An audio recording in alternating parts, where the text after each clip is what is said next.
नमस्कार, मी अमोल येडगे, जिल्हाधिकारी कोल्हापूर.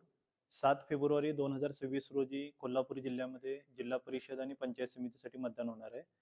हे मतदान कसं करायचं हे मतदारांना समजावं म्हणून हे ट्रेनिंगची मशीन आम्ही याच्यावरती मतदान कसं होतं ते आपल्या सर्वांचं मतदारांच्या माहितीसाठी आपण माहिती देतोय. आपण मतदान केंद्रामध्ये मतदार गेल्यानंतर आमचे 4 अधिकारी त्या ठिकाणी 4 अधिकारी कर्मचारी त्या ठिकाणी राहणार आहेत. एक प्रिसाइडिंग ऑफिसर आमचे राहतील. ते सर्व प्रक्रियेचं संनियंत्रण करतील. आपण एंट्री केल्या केल्या पोलिंग ऑफिसर 1 आपल्याला समोर दिसतील. पोलिंग ऑफिसर 1 आपण जे काही ओळखपत्र घेऊन आलेलं आहात ते पाहून आपली मतदार यादीमधली ओळख पटवून घेतील. त्यांनी ओळख पटवल्यानंतर आपण पोलिंग ऑफिसर 2 पाशी जाणार. पोलिंग ऑफिसर 2 आपली स्वाक्षरी घेतील. त्यासोबतच आपल्या डाव्या हाताच्या तर्जनीला जी काही निवडणूक विभागाने आम्हाला शाई दिलेली आहे ती शाई या ठिकाणी लावतील आणि त्यासोबतच आपल्याकडे एक चिठ्ठी देतील. त्यानंतर आपण पोलिंग ऑफिसर 3 कडे जाल. पोलिंग ऑफिसर 3 ती चिठ्ठी पाहतील, आपल्या हाताला लावलेली शाई बरोबर लावलेली काय पाहतील आणि आपल्याला मतदान करण्यासाठी जो काही आपण कक्ष केलेला असतो त्या ठिकाणी जाण्यासाठी सांगतील.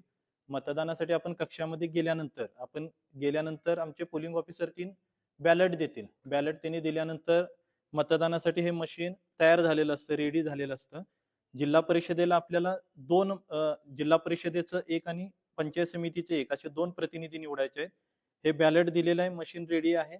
आपल्याला पहिलं मतदान आहे ते जिल्हा परिषदेचं करायचं आहे आणि दुसरं मतदान आहे ते पंचायत समितीचं करायचं आहे. हे दोन्ही मतं आपण दिल्यानंतर असा लॉंग बजर आपल्याला ऐकू येईल. असा बजर ऐकू येईल याचा अर्थ आपलं मतदान पूर्ण झालेलं आहे. आपल्या सर्वांच्या माहितीसाठी परत एकदा आम्ही ह्या प्रशिक्षणाच्या नमुना मतपत्रिकेवरती सांगतो. परत एकदा आम्ही बॅलट दिलेला आहे. आपल्याला 2 मतं द्यायची आहेत. बॅलट दिल्यानंतर मशीन अशी रेडी होते, तयार होते. जिल्हा परिषदेचं शुभ्र पांढऱ्या रंगावरती उमेदवारांची नावं असतील. पंचायत समितीच्या गणासाठीच्या उमेदवारांची नावं गुलाबी रंगाच्या मतपत्रिकेवरती असतील आणि आपल्या जिल्ह्यातील जवळपास सर्व मतदान केंद्रांवरती एकच बॅलेट युनिट लागणार आहे. त्यामुळे एकाच बॅलेट युनिट वरती ही नावं असतील. फक्त पट्टणकोडेलीला 2 बॅलेट युनिट आहेत. तिथे एका बॅलेट युनिट वरती जिल्हा परिषद आणि एका बॅलेट युनिट वरती पंचायत समिती असं नाव असतील. आता बॅलेट दिलेलं आहे, मशीन तयार आहे. पहिलं मत आपण जिल्हा परिषदेला दिलं की इथे लाईट लागेल आणि जोपर्यंत आपण पंचायत समितीचं मत देत नाही तोपर्यंत ही प्रक्रिया पूर्ण होत नाही. हे दुसरं मत आपण दिलं की असा लॉंग बजरचा आवाज येईल आणि आपलं मतदान प्रक्रिया पूर्ण झालेली असेल. तर सर्वांच्या माहितीसाठी आम्ही ही प्रशिक्षणाची मशीन आपल्याला दाखवलेली आहे.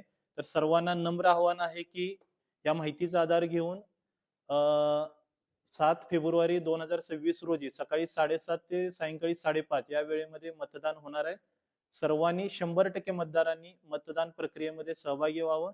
मतदान केंद्रामध्ये जाताना आपला ओळखीचा पुरावा आहे, तो ओळखीचा पुरावा आणि जे आपल्याला वोटर स्लिप वाटप केलेली असेल त्यामध्ये मतदान केंद्राचं नाव आपलं असेल ती माहिती आपण सर्वांनी घेऊन जावं. धन्यवाद. पूर्वी ब्लड प्रेशर, मधुमेह, बायपास झालेले अथवा सांगितलेले तसेच दम लागणे, छातीत दुखणे, पायावर सूज अशी लक्षणे असणाऱ्या रुग्णांवर खात्रीशीर उपचार करणारे सोबतच मेडिकल इन्शुरन्सचा लाभ देणारे NABH नामांकन प्राप्त कोल्हापुरातील पहिले आयुर्वेदिक हॉस्पिटल डॉक्टर विजय बांगर यांचे माधव बाग, ताराबाई पार्क, कोल्हापूर. संपर्क 80 55 84 67 77.